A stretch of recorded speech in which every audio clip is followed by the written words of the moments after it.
अस्सलामुअलैकुम वरहमतुल्लाहि वबरकातुहू। आज हम सीखेंगे खाते बनाना। खातावही और खतावणी के चैप्टर में आज हम लोग खाते बनाना सीखेंगे। खाते कैसे बनाए जाते हैं, ठीक है। तो हम दाखला नंबर 5 स्टार्ट करेंगे। खाते बनाने का काम आसान नहीं है। खाते में एंट्री करने का काम आसान हो सकता है, खाते बनाने का काम आसान नहीं है, क्योंकि खाते बहुत सारे बनाने पड़ते हैं।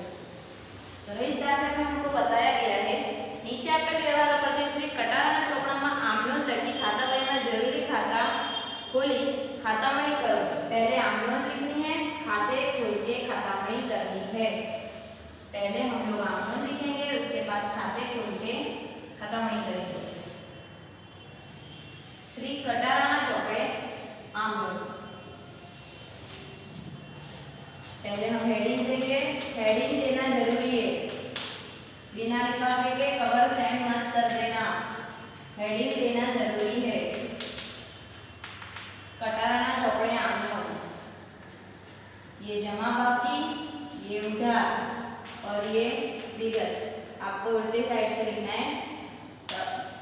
तफसील, उधार, जमा बाकी, इस तरह आपको लिखना है। अब यहाँ पर पहली एंट्री बिना टाइम वेस्ट किए हम आमनोंध से स्टार्ट करेंगे, उसके बाद हम खाते बनाएंगे। 3,30,000 धंधाમાં લાગ્યા, જેમાંથી 2,30,000 બેંકમાં ભર્યા। चलो, हमारे पास धंधे में क्या आई? नकद। 3,30,000 की नकद आई। ये जो हम धंधे में नकद हम खुद लाते हैं, उसे पूंजी कहा जाता है। तो पूंजी का खाता जमा, जिसमें से हमने बैंक में कितनी भरी? बैंक में हमारा पैसा बैंक में कितना आया? बैंक खाते उधार 2,30,000। हमारे पास से क्या चला गया? हमारे पास से नकद चली गई। नकद खाते में हमारे पास से नकद कहाँ गई? बैंक में। बैंक में आई तो बैंक खाता उधार, नकद का खाता जमा। रोकड़ खरीदी 85,000। नकद की खरीदी करते हैं तो हमारे पास से नकद जाती है। हम जब खरीदी करते हैं तो हमारे पास से नकद जाती है, तो नकद का खाता जमा, खरीदी का खाता उधार 85,000 से।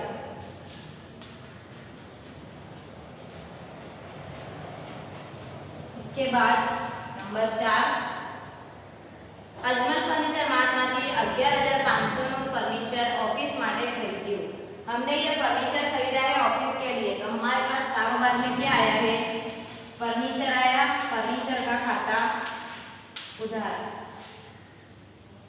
कहाँ से खरीदा हमने? उसको हमने नकद चुकाई है? नहीं चुकाई है। इसका मतलब वो हमारा कर्जदार बन गया। अजमल फर्नीचर, जिसको पैसा चुकाना है, उसका खाते का नाम लिखेंगे अजमल फर्नीचर मार्ट के खाते में 11,500 की अमाउंट।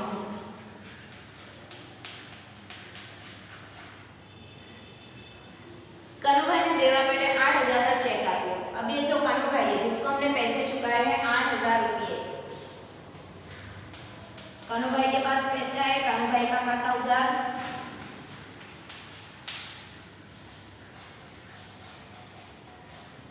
चलो, हमारे पास से नकद गई है या बैंक में से गया है? तो बैंक में से गया है, तो बैंक का खाता जमा 8,000।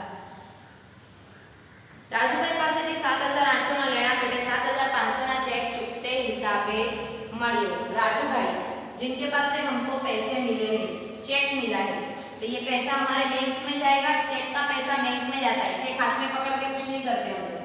चेक का खाता बैंक में, चेक का पैसा बैंक में जाता है। कितना? 7,500।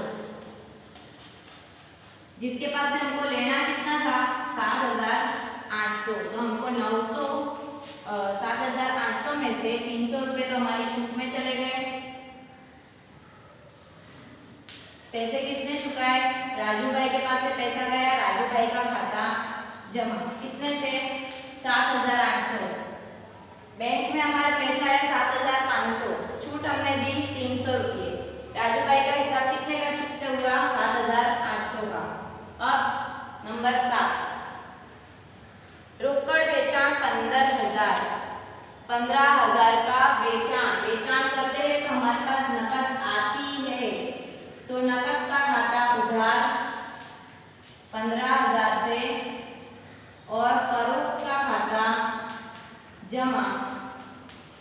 15,000।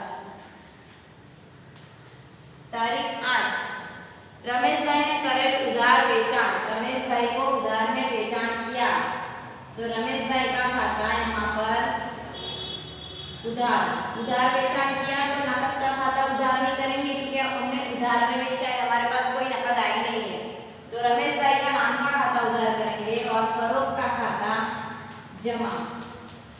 अमाउंट कितनी है? 75,000।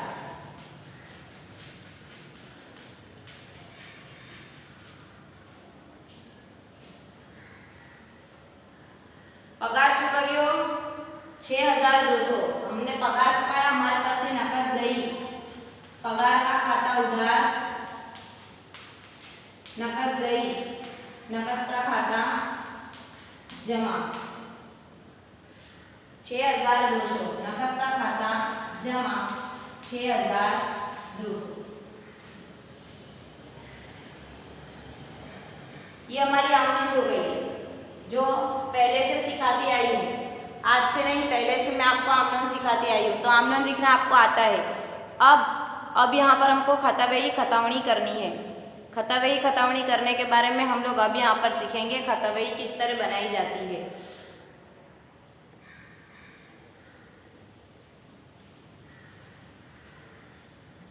चलो अब यहाँ पर नकद का खाता है, हम एक खाता बनाएंगे नकद का। दूसरा खाता है पूंजी, जितने भी है सारे खाते बनाने पड़ेंगे। तीसरा खाता है बैंक का। उसके बाद नकद की एंट्री तो हमने पहले, नकद का खाता तो पहले ही बनाया हुआ है। उसके बाद खरीदी का खाता, नकद का खाता बनाया हुआ है। उसके बाद फर्नीचर का खाता, उसके बाद अजमल फर्नीचर मार्ट का खाता। हर एक का खाता बनाना पड़ेगा यहाँ पर। उसके बाद कानू भाई का खाता, बैंक का खाता तो हमने बनाया हुआ है, कानू भाई का खाता।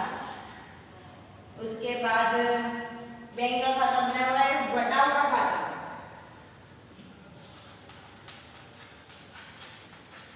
यहाँ पर राजू भाई का खाता, रोकड़ का खाता बनाया हुआ है। वेचाण का खाता, रमेश भाई का खाता और पगार का खाता। वेचाण का खाता, रमेश भाई खाता और पगार का खाता। 1 2 3 4 5 6 7 8 9 10 11 12 खाते बनाने हैं हमको। टोटल कितने खाते बनाने हैं हमको? टोटल 12 खाते यहाँ पर बनाने हैं। सबके अलग अलग खाते बनेंगे यहाँ पर।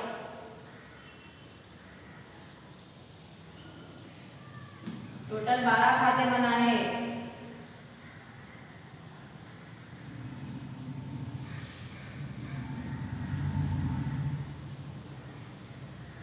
12 खाते की 12 एक्टिविटी करनी है, 12 खाते की एक्टिविटी करनी है।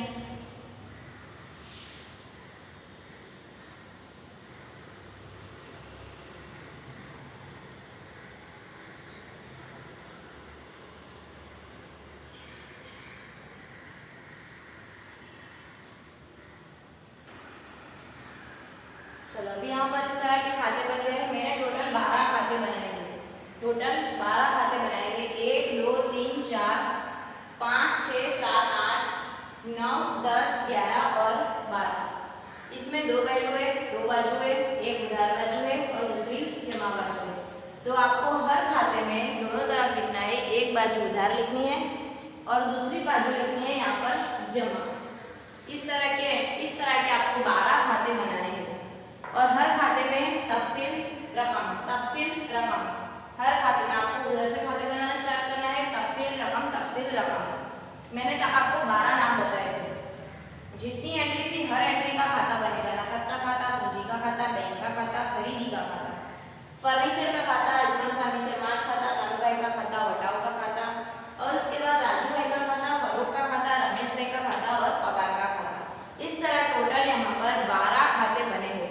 देख सकते हैं आप लोग यहाँ पर अच्छे से 12 खाते मैंने बनाए हैं। वहाँ पर 12 खाते आपको इस तरह बनाने हैं, एक के बाद एक खाते बनाने हैं, ठीक है।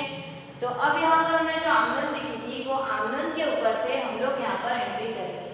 पहले हमने आमदन लिखी थी, वो आमदन के ऊपर से एंट्री की जाएगी। तो पहली आमदन की तरफ आगे बढ़ेंगे हम लोग। पहली आमदन जो आपने लिख ली होगी, जो मैंने अभी यहाँ पर दाखिले में कराई थी वो आपने लिख ली होगी, उम्मीद करती हूँ। अब यहाँ पर आमदन से आगे बढ़ेंगे हम। तो सबसे पहले नकद का खाता उधार करके पूंजी का खाता हम लोगों ने जमा किया था। नकद का खाता उधार करके 3,30,000 से पूंजी का खाता जमा किया था। तो हमको यहाँ पर उसके खाते में एंट्री करनी है। नकद के खाते में उधार बाजू लिखेंगे 3,20,000, लेकिन हमको नाम सामने वाले का लिखना होता है। नकद के खाते में नकद का खाते का नाम नहीं लिखते, कोई भी खाते में उसी खाते का नाम नहीं लिखा जाता, सामने वाले का नाम लिखा जाता है। तो नकद के खाते में सामने कौन सा खाता जमा हुआ था? पूंजी खाता। तो पूंजी खाते का नाम लिखेंगे। इसी तरह पूंजी खाते में जमा बाजू पर एंट्री करेंगे 3,30,000, लेकिन सामने किसका नाम लिखा हुआ था? नकद के खाते का। तो यहाँ पर नकद का खाता इस तरह लिखेंगे। आगे बैंक के खाते में उधार थे, नकद के खाते में जमा। अब बैंक के खाते में उधार बाजू पर 2,20,000, बैंक के खाते में उधार बाजू पर सामने वाले का नाम लिखेंगे रोकड़ खाते 2,30,000। और यहाँ पर नकद के खाते में जमा बाजू पर लिखेंगे बैंक के खाते, सामने वाले का नाम 2,30,000 से। अब तीसरी एंट्री, खरीदी के खाते उधार 85,000 थे, नकद के खाते में जमा 85,000। तो खरीदी के खाते में सामने वाले का नाम नकद के खाते करके बहुत शांति से एंट्री करनी है फ्रेंड्स, बहुत शांति से एंट्री करनी है। अब यहाँ पर नकद के खाते में जमा बाजू पर हम सामने वाले का नाम लिखेंगे खरीद खाते 85,000। तीसरी एंट्री हो गई। चौथी एंट्री, फर्नीचर खाते उधार 11,500 थे, अजमल फर्नीचर मार्ट खाते 11,500। फर्नीचर के खाते में उधार बाजू पर लिखेंगे सामने वाले का नाम अजमल फर्नीचर मार्ट के खाते में 11,500। और अजमल फर्नीचर मार्ट के खाते में सामने वाले का नाम जमा बाजू पर लिखेंगे फर्नीचर खाते 11,500। जिस खाते में जमा बाजू पर लिखा है तो जमा बाजू पर एंट्री करनी है, उधार बाजू पर लिखा है तो उधार बाजू से। फिर एक चीज अलग होगी, नाम सामने वाले का लिखा जाएगा और कुछ भी अलग नहीं होगा। आगे कनु भाई खाते उधार थे, बैंक खाते 8,000। कनु भाई के खाते में उधार बाजू पर हम लोग लिखेंगे बैंक का खाता, सामने वाले का नाम 8,000।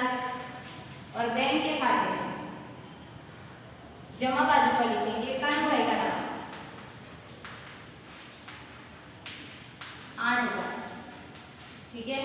अब आगे बढ़ेंगे। बैंक खाते उधार 7,500, बैंक के खाते में उधार बाजू पर किसका नाम लिखना है? राजू भाई का खाते।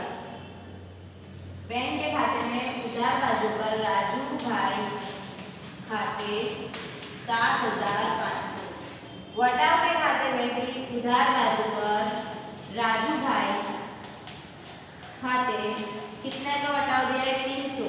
अब राजू भाई के खाते में दो एंट्री होगी यहाँ पर, एक बैंक के खाते में 7,500 और एक वटाव के खाते में 300, ठीक है। आगे बढ़ेंगे। नकद के खाते में उधार, फरोख्त के खाते में जमा। नकद का खाता ये रहा हमारा। सबसे पहले सामने वाले के लिखेंगे नाम, सामने वाले का नाम, सामने क्या हुआ है? फरोख्त हुआ है 15,000। और फरोख्त के खाते में जमा बाजू पर नकद के खाते 15,000। और आगे हम लोग रमेश भाई खाते उधार 75,000, फरोख्त खाते 75,000। रमेश भाई के खाते में उधार बाजू पर सामने वाले का नाम फरोख्त खाते 75,000 और फरोख्त के खाते में जमा बाजू पर रमेश भाई का नाम 75,000।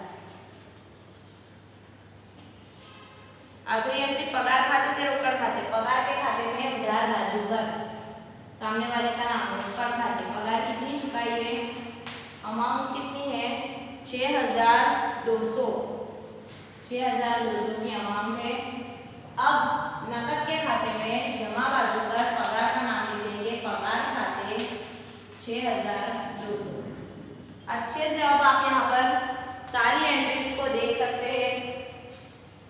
देख लीजिए हमने नकद के खाते में किस तरह एंट्री की है। हमने नकद के खाते में किस तरह एंट्री की है, हमने पूंजी खाते में किस तरह एंट्री की है, बैंक खाता, खरीदी का खाता, फर्नीचर का खाता, सारे खाते हमने बनाए, सारे खाते में अलग अलग एंट्री की है। आई होप ये दाखला आपको अच्छे से समझ आया होगा। और भी आगे हमारे कई सारे प्रैक्टिस करने वाले हम दाखले की, ठीक है। समझने की ट्राई करना। तब तक के लिए अल्लाह हाफिज़।